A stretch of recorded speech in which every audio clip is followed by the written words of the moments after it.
ఎందుకు కానీ దెయ్యం కూడా వేరు. కానీ దేవుడికి కానీ భజన ఇక్కడ ఎడం చేయాలన్నా రెండు చేతి చేతులు ఎడం చప్పట్లు చేతి కొట్టాల్సిందే కదా.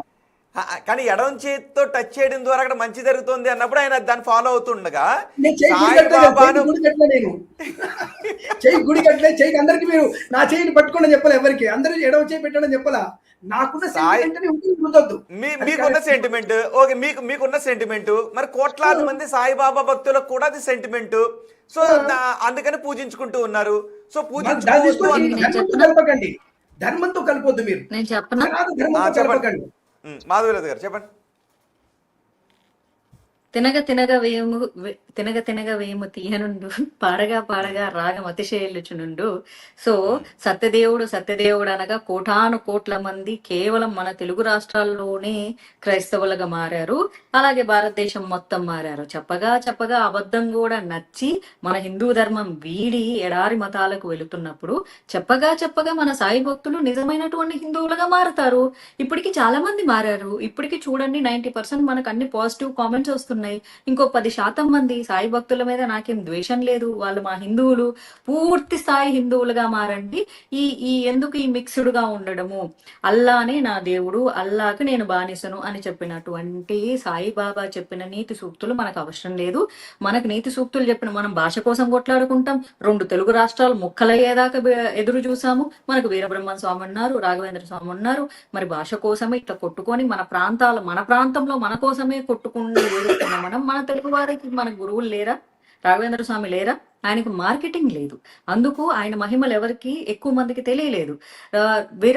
బ్రహ్మం గారు ఏదైనా జరగగానే బ్రహ్మం గారు అప్పుడే చెప్పారు అని అనుకుంటారు. కానీ ఆయనకు మార్కెటింగ్ లేని కారణంగా ఆయన కూడా గొప్పగా లేకపోయారు. కానీ భవిష్యత్ చెప్పిన వాళ్ళల్లో మన తెలుగువారైన వీరబ్రహ్మం గారి పేరు ఇప్పటికీ చాలా మంది చెప్పుకుంటారు, ఈవెన్ విదేశాల్లో కూడా.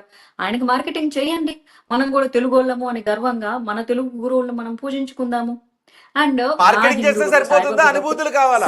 మాధవరాజు గారు మార్కెటింగ్ చేస్తే సరిపోతుందా, అనుభూతులు కావాలా? నేను పూజించాను, అనుభూతులు ఉన్నాయని అనుభూతులు ఆల్రెడీ పొందారండి. ఈయన అనుభూతులు చేశాడో లేదో ఎవరికి తెలీదు, పుస్తకాలు ప్రింటింగ్ తప్ప.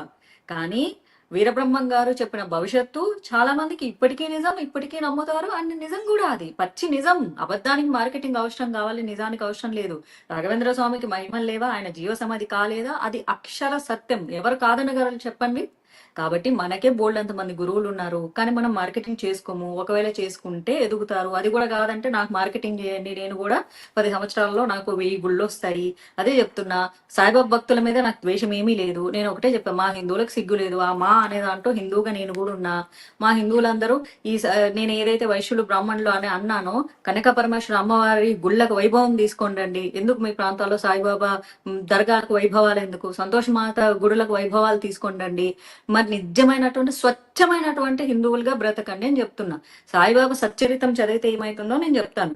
ఇప్పుడు నాకు కష్టం వచ్చింది, నేను ఆయన సచ్చరితం అఫ్ కోర్స్ నేను నమ్మలేదు అనుకోండి. నేను 100 సార్లు సాయిబాబా గుడికి వెళ్ళి కాలేజ్ చదివేటప్పుడు నా ఫ్రెండ్స్ బలవంతంగా పట్టుకెళ్ళిపోయేవాళ్ళు ప్రతి శుక్రవారము కలకండ పెడతారని.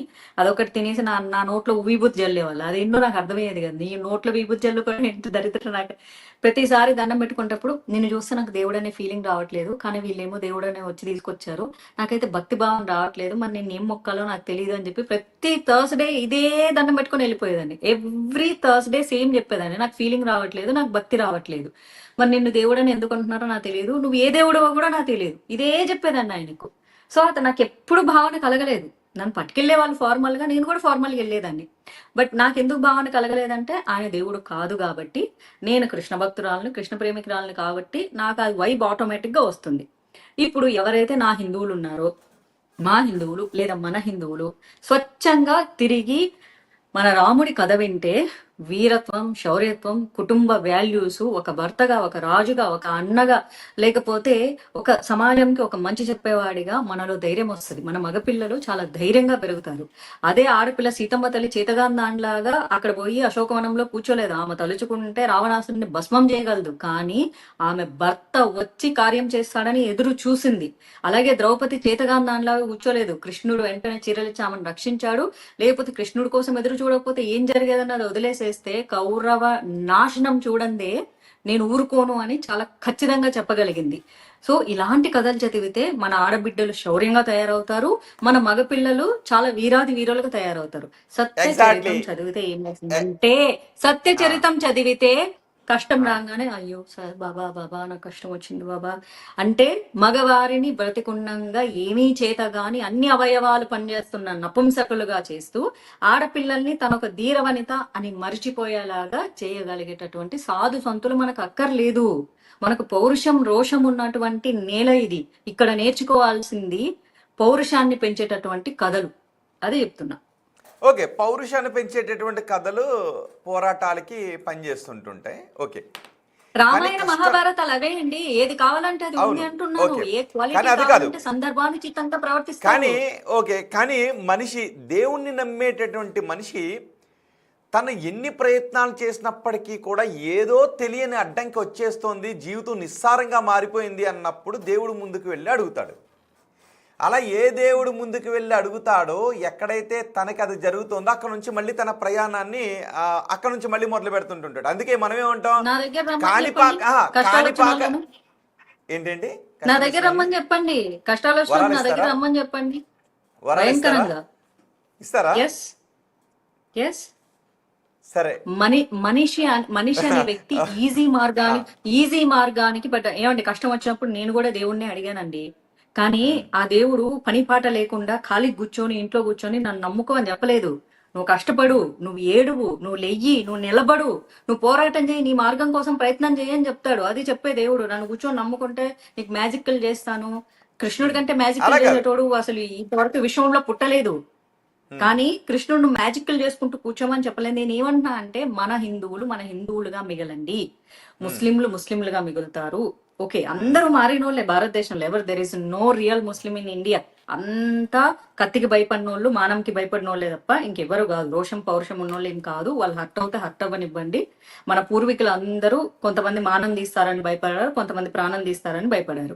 మా పూర్వీకులు మానాలకు ప్రాణాలకు భయపడలేదు కాబట్టి మేము ఇంకా హిందువులుగా మిగిలి ఉన్నాము. సాయిబాబా భక్తుల్ని ఏం కోరుకుంటున్నానంటే, దయచేసి అల్లాకి నేను బానిసను అని చెప్పే ఆయన్ను ముస్లింలే త్యజించేసి మాకు అక్కర్లేదు, సాక్షాత్తు అల్లాని మేము ప్రార్థించుకుంటామన్నప్పుడు మన నిజమైన హిందువులు, మన నిజమైన హిందూ ధర్మంలో మీ ఐడియాలజీకి తగ్గ దేవుడు ఎంతమంది కావాలంటే అంతమంది ఉన్నారు. వాళ్ళని పూజించుకోండి, ఈజీగా పూజించుకోండి.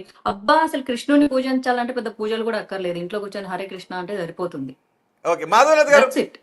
మీకు కష్టం వచ్చినప్పుడు దేవుడు ముందుకు వెళ్ళి, దేవుడా నాకు ఈ కష్టం వచ్చింది, దీన్ని తీర్చు అని మీరు దేవుడి ముందు అడిగారా? ఎప్పుడైనా అడగలేదా? అఫ్ కోర్స్ ఎప్పుడు అడుగుతాను. ఎందుకు అడగనండి? నేను అదే చెప్తున్నాను కదా. ఒబ్వియస్లీ అడుగుతాను. నేను నాకు కష్టం వచ్చింది, ఇది తీర్చు. కానీ తీర్చడానికి నాకు తెలివితేటలు ఒక వే చూపించు. ఇప్పుడు తీర్చు అంటే ఇట్లా మ్యాజిక్ వచ్చేసి ఇట్లా సినిమాలో చూపించినట్లు బ్లూ రంగు వేసుకొని వచ్చేసి మ్యాజిక్లు చెయ్యరు దేవుడు. గుర్తుపెట్టుకోండి, వాళ్ళని మెజిషియన్స్ దేవుడు వచ్చేసి దారి చూపించకపోయినా మీకంటూ ఆ కష్టం తొలగి ఒక దారి కనబడిన సందర్భాలు ఉన్నాయి, రైట్? బుద్ధి వికాసాన్ని చైతన్యాన్ని కలిగిస్తాడు. డెఫినెట్లీ మనం మనస్ఫూర్తిగా అడగగలగాలండి. సో సాయి భక్తులు చెప్తున్నది కూడా అదే. మేము సాయిబాబాని అలాగ అడిగినప్పుడు మా జీవితంలో ఉన్న కష్టాలు తొలగిపోయిన సందర్భాలు ఉన్నాయి, రోగాలు వచ్చిన సందర్భాలు, ఆ రోగాలు నయమైన సందర్భాలు ఉన్నాయి అని సాయి భక్తులు. వీళ్ళందరూ హిందువులే, మళ్ళీ వీళ్ళందరూ హిందువులే. రోగాలు నయం అవ్వండి. ఇదే ఈ స్టూపిడిటీ అంటారు. రోగాలు నయం అవ్వండి. శ్రీరంగం వెళ్ళండి, విష్ణువుని పూజిస్తారు. శ్రీశైలం వెళ్ళండి, మల్లన్న పూజిస్తారు. ఇంకో దగ్గరికి ఎక్కడ మీరు వేరే క్షేత్రానికి వెళ్ళండి, అక్కడ వాడినే పూజిస్తారు.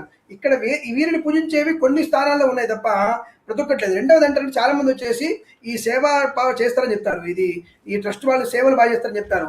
నాకైతే మొత్తం దేశంలో మన 2005లో ఒక ఒరిస్సాలో తప్ప మిగతా ఎక్కడ కూడా వీరి ట్రస్ట్ల సేవా కేంద్రాలు లేవు. స్కూల్ కానీ కాలేజ్ కానీ, ఓన్లీ నియర్ బై ద షిరిడియే. మరి కొంతమంది సత్సాయి ట్రస్ట్ గురించి మాడుతుంటారు. సత్సాయి ట్రస్ట్లో మీకు దేశం మొత్తంలో 127 ప్రాంతాల్లో కాలేజీలు ఉన్నాయి, 8 ప్రాంతాల్లో హాస్పిటల్స్ ఉన్నాయి. అంటే నేను అనేది వాళ్ళిద్దరు ఈక్వల్ అని చెప్పట్లా, but the difference is there. అంటే మన ధర్మాన్ని కాపాడడానికి చేసేటువంటి ఇంకోటి సత్సాయి ట్రస్ట్ ద్వారా 127 వేద పాఠశాలలు రన్ అవుతున్నాయి. షిరిడి సాయి ట్రస్ట్ ద్వారా ఎన్ని వేద ట్రస్ట్ అవుతున్నాయి చెప్పండి నాకు? ఎన్ని వేద పాఠశాలలు అవుతున్నాయి చెప్పండి? ఒక్కట్లేదు వేద పాఠశాల, ఒక్కటి లేదు. 127 ఉన్నాయి. మీరు అన్నది కరెక్ట్ అండి. షిరిడి సాయిబాబాని కూడా నేను దేవుడు అని నమ్మను, కానీ ఆయన ఒక ఎన్జిఓ లాగా చాలా నడుపుతున్నారు చూడండి. వాటిని మనం డెఫినెట్లీ అప్రిషియేట్ చేయాలి. షిరిడి సాయిబాబాని నన్ను దేవుడిగా పూజించలేదు, ఆయన అందరి దేవుళ్ళ గురించి చెప్పారు. ఆయన హిందూ ధర్మము ముందుకెళ్ళడానికి ప్రోత్సహించారు. ఓకే. సత్యసాయి బాబు కూడా ఎప్పుడు కూడా హరే కృష్ణ హరే రామ అన్నాడు తప్ప ఆయన పూజ ఎవరు కూడా ఆయన పూజ సారీ చేశారు. సారీ షిరిడి కాదు, సారీ సత్యసాయి బాబా సత్యసాయి. వాళ్ళు. సత్యసాయి సారీ బాబా. ఆయన కూడా నాకు ఈ సత్యసాయి గారు కూడా కన్ఫ్యూజన్ హరే చాలా కృష్ణ హరే రామ ఉంటుంది. అన్నాడు తప్ప ఆయన వేరే